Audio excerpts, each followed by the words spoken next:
அது ஆட்சியாளர்களுடைய ஆலோசனைப்படி அந்த கொலைகள் நடைபெற்றது. 5-6ஆம் ஆண்டு காலப்பகுதிகளில் பாதுகாப்பு அமைச்சின் செயலாளராக இருந்த கோட்டபாய ராஜபக்ச அவர்களுடைய பல நாடுகளுடைய உதவியுடன் மிக கொடூரமாக கொலை செய்யப்பட்டார்கள். அப்பொழுதும் பாதுகாப்பு அமைச்சினுடைய செயலாளராக கோட்டபாய ராஜபக்ச இருந்தார். முன்னாள் ஜனாதிபதி கோட்டபாய ராஜபக்ச அவர்கள் வெற்றி பெற வேண்டுமாக இருந்தால் இலங்கை மக்கள் மத்தியில் ஒரு அச்ச உணர்வை கொண்டு வந்து 69 லட்சம் மக்களுடைய வாக்கை பெற்ற ஜனாதிபதி வாக்களித்த மக்களால் நிராகரிக்கப்பட்டு தன்னுடைய பதவியை ராஜினாமா செய்வது மட்டுமல்ல, அவர் இலங்கையில் இருக்க முடியாமல் தப்பிச் சென்றார். கட்டளை இட்டவர்கள் எங்கே? அவர்கள் ஏன் இந்த ஈஸ்டர் தாக்குதலை நடத்தும்படி கட்டளையிட்டார்கள் என்பது எல்லாருக்கும் தெரியும். நன்றி தலைமை தாங்கின்ற உறுப்பினர்களே. போய் சொல்லும். இன்றைய குறிப்பாக 2019ஆம் ஆண்டு நடைபெற்ற ஈஸ்டர் குண்டு தாக்குதலுடைய ஒத்திவைப்பு வேலை பிரேரணை நடைபெற்றுக் கொண்டிருக்கிறது. இன்று 5 வருடங்கள் முடிந்த நிலையில் இந்த ஈஸ்டர் தாக்குதலுக்கு காரணமானவர்கள் யார், ஏன் அதை கண்டுபிடிக்க முடியவில்லை என்ற கேள்விகள் இங்கு எழுப்பப்பட்டு கொண்டிருக்கிறது. குறிப்பாக நான் ஒரு விடயத்தை கூற வேண்டும். இலங்கையை பொறுத்தவரையில் இலங்கையில் ஆட்சியாளர்களுடைய ஆசீர்வாதத்துடன் ஆட்சியாளர்களுடைய ஆலோசனைக்கு அமைவாக பல்வேறு சம்பவங்கள் நடைபெற்றிருக்கிறது. அதில் ஒரு சில விடயங்களை நான் இங்கு ஞாபகப்படுத்த வேண்டும்.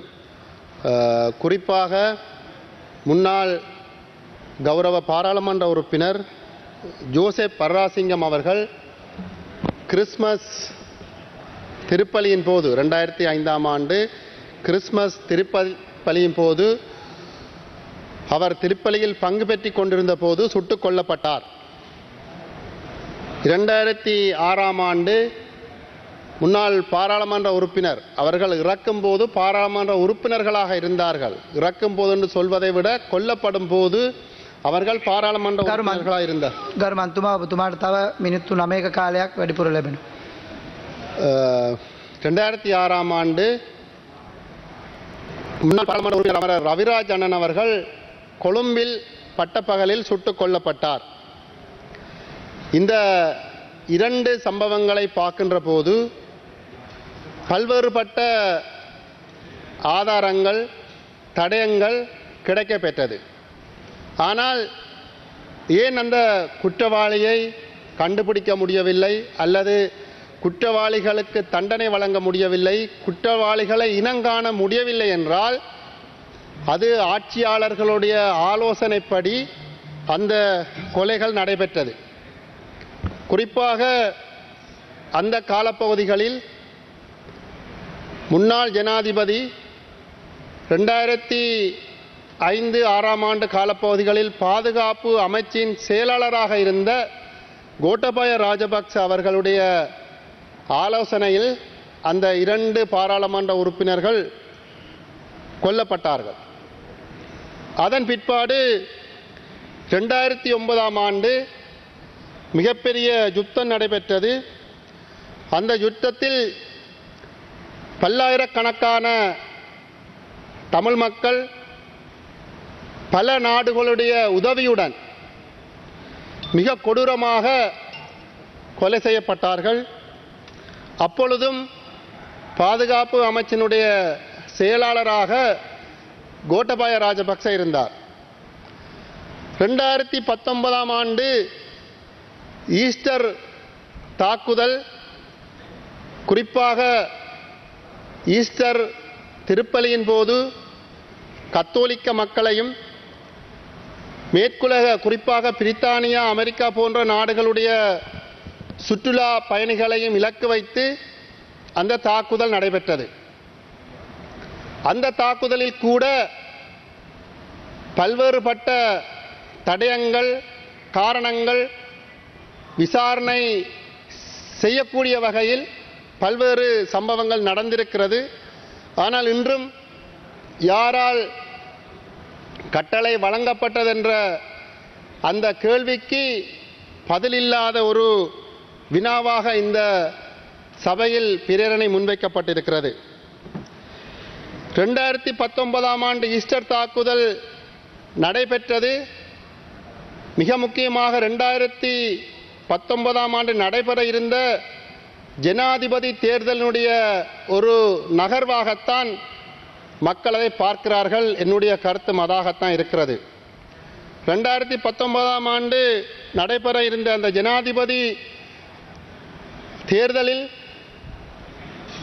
முன்னாள் ஜனாதிபதி கோட்டபாய ராஜபக்ச அவர்கள் வெற்றி பெற வேண்டுமாக இருந்தால் இலங்கை மக்கள் மத்தியில் ஒரு அச்ச உணர்வை கொண்டு வந்து அதன் மூலம் அதை சாதிக்க முடியும் என்று இந்த சம்பவம் நடைபெற்றது.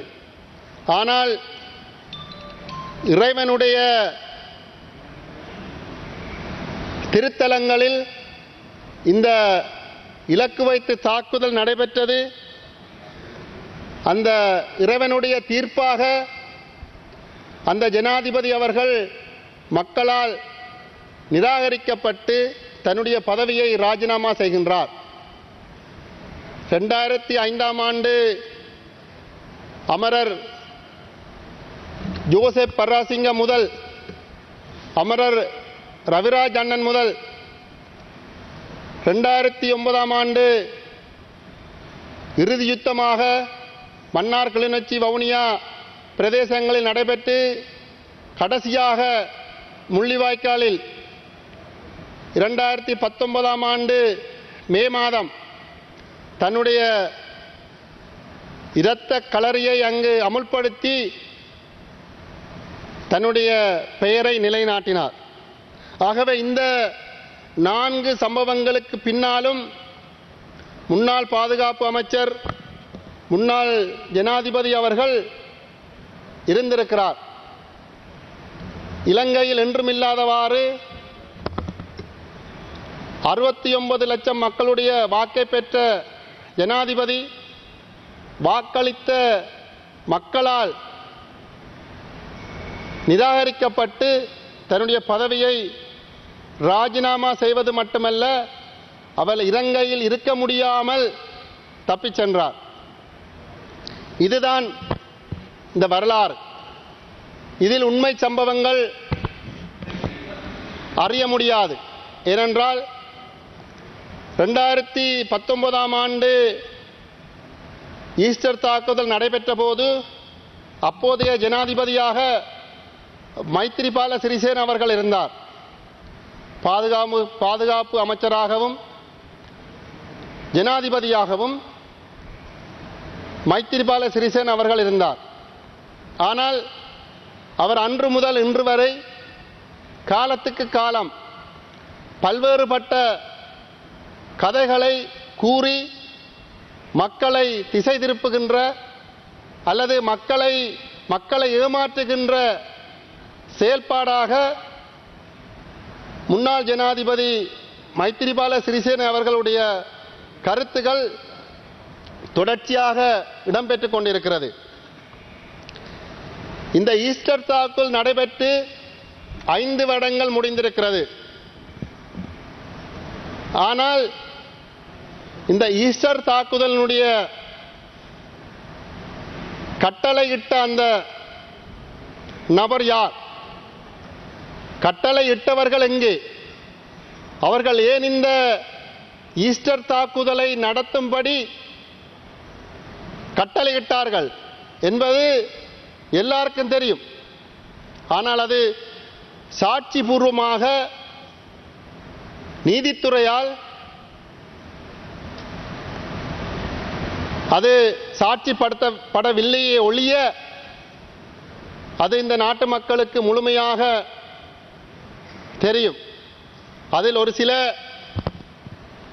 தீவிரவாத போக்குடைய அமைப்புகள் அல்லது ஆயுத குழுக்களாக கூட இருக்கலாம்.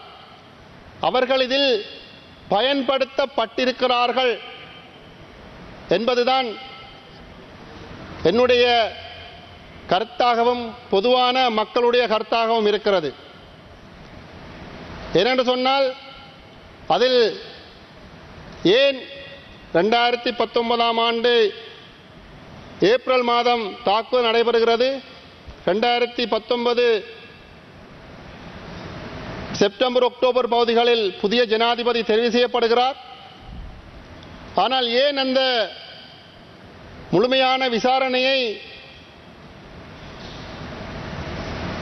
செய்யவில்லை என்பது கேள்விக்குறியாக இருக்கிறது. இங்கு பல்வேறுபட்ட போலீஸ் திணைக்கள புலனாய்வுத்துறையினுடைய அறிக்கைகளின்படி அல்லது பல்வேறுபட்ட சாட்சியங்களின்படி முன்னுக்கு பின்னுக்கு முரணான சாட்சியங்கள் பதியப்பட்டிருக்கிறது. சரியான முறையில் அதை விசாரணை செய்யவில்லை. குறிப்பாக இந்த ஜோசப் பர்ராசிங்கம், ரவிராஜ் அண்ணனுடைய கொலைகள் கூட அந்த கொலை சம்பவம் நடந்து, குறிப்பாக ரவிராஜ் அண்ணனுடைய அந்த கொலை சம்பவம் நடந்து அன்றிரவோ அல்லது அடுத்த நாள் இரவோ ஒரு இராணுவ புலனாய்வு அதிகாரி இலங்கை கட்டுநாயக்கா விமான நிலையத்தின் ஊடாக வெளிநாடு செல்கிறார். அவரை யார் அனுப்பி வைத்தார்கள் என்பதும் பல்வேறு நபர்களுக்கு தெரியும். ஆனால் அதுக்கு தீர்வு வராது. ஏனென்றால் தொடர்ச்சியாக இருந்த ஆட்சியாளர்களுடைய அந்த ஆலோசனையின் அடிப்படையில் தான் ஒவ்வொரு சம்பவங்களும் நடைபெற்றுக் கொண்டிருக்கிறது.